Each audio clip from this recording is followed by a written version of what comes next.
हुए थे तो मैया पार्वती ने भोलेनाथ से एक बात कही, एक बात बताओ भोले बाबा, इस संसार में सत्य क्या है?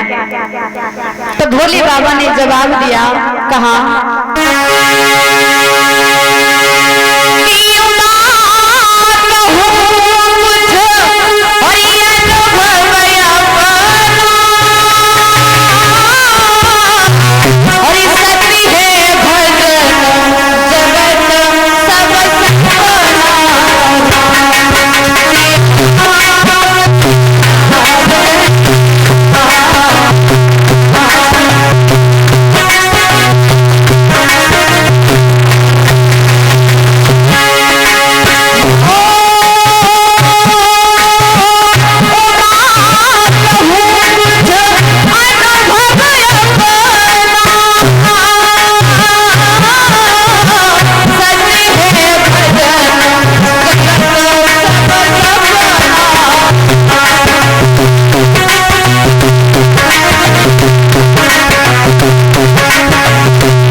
अनुभव बना और सच है भजन जगत सब सपना।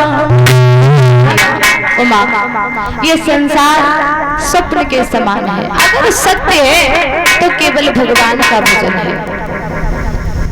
उमा से एक बात कही है भोलेनाथ ने। उमा, महाराज कुंभज ऋषि के यहाँ पर सत्संग चल रहा है। अनु भैया आवाज सुन रहे हो तो साउंड के पास आ जाओ।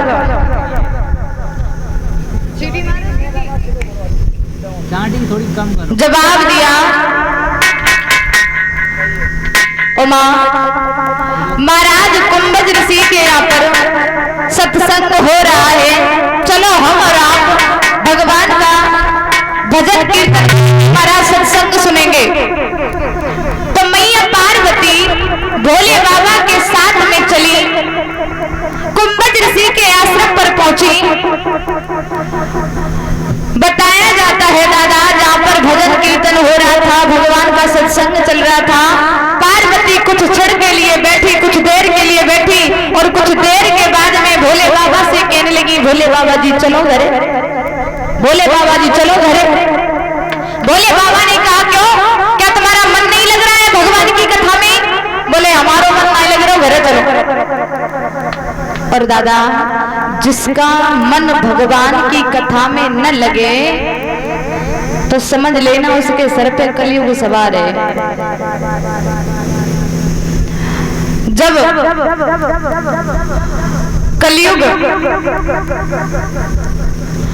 कलयुग आ रहा था, भी भैया के मुखारबिंद से आपने कथा सुन की होगी कि कलयुग को जब परीक्षित का आमना सामना हुआ तो परीक्षित जी ने यह कहा कि हम तुम्हें मार देंगे।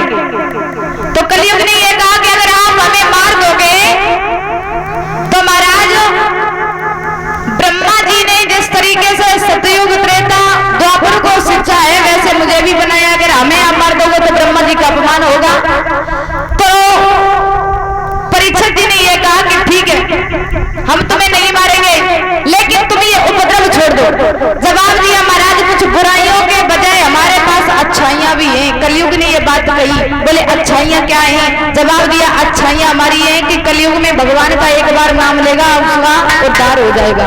और बुराइयां तो आप इस समय देख रहे हो कि कलयुग में बहन भाई को नहीं समझती है, भाई बहन को नहीं समझता है, बेटा बाप को नहीं समझता है, बाप बेटी को नहीं समझता है। तो महाराज परीक्षित जी ने एक बात कही थी कि तुम्हारे एवं तो हमने देख ले, लेकिन अच्छाइयां क्या है? तो अच्छाइयां बताते हुए कलयुग ने कहा कि हमें बहुत सारी अच्छाइयां हैं। तो परीक्षित जी ने एक बात कही थी कि हम आपको जहां पर बताएं आप वहां जाकर के रुकना। तो परीक्षित जी ने एक बात कही थी कि जहां पर भगवान की कथाएं चल रही हो तो आप वहां पर नहीं जाओगे। तो कलयुग ने जवाब दिया, क्यों नहीं जाएंगे? क्या हम भगवान का भजन नहीं सुनेंगे?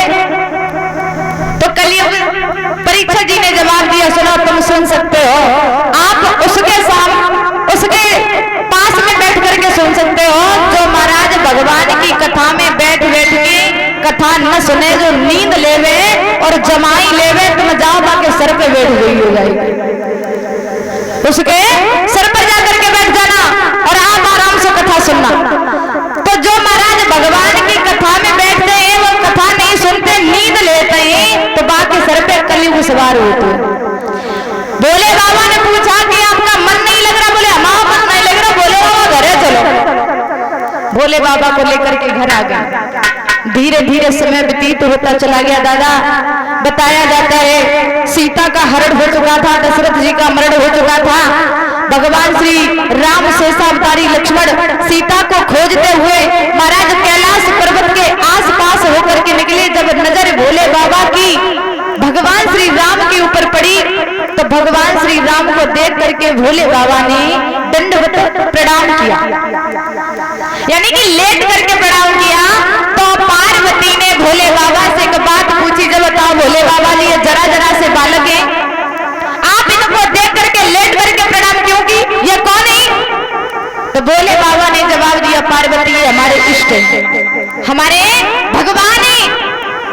पार्वती थोड़ी सोच में पड़ेगी, जवाब दो के बाद बताओ जो जरा जरा से बालक है हमारे भगवान कैसे भाई, कौन है ये, सच बताइए।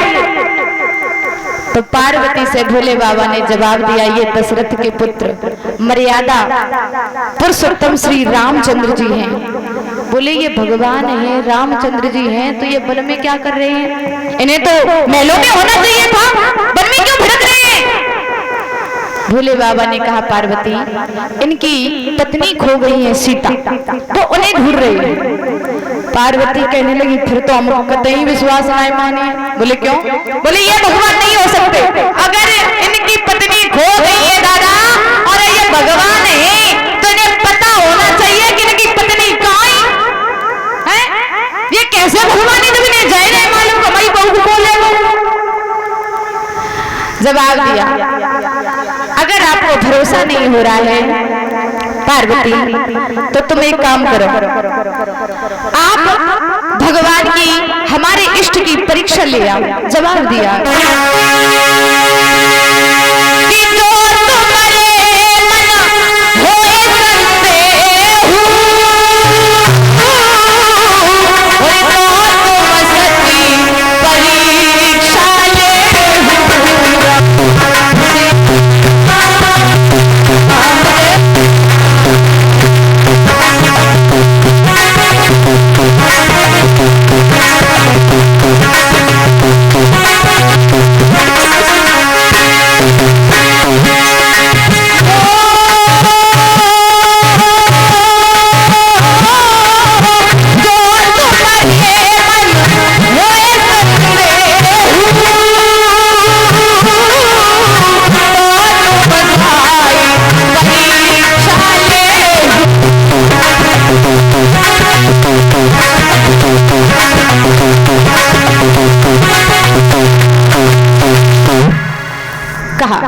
जो तुम्हारे मन होए संदेह तो तुम जाए परीक्षा ले।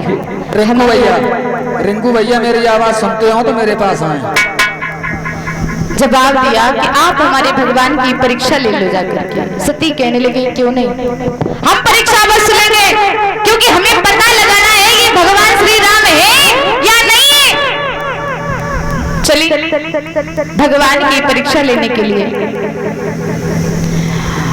जब परीक्षा लेने के लिए चली, बताया मैया ने, पार्वती ने अपना भेष बदला, सीता का रूप धारण कर लिया और जिस रास्ते से भगवान श्री राम जा रहे थे उसी रास्ते पर जाकर के खड़ी हो गई। बताया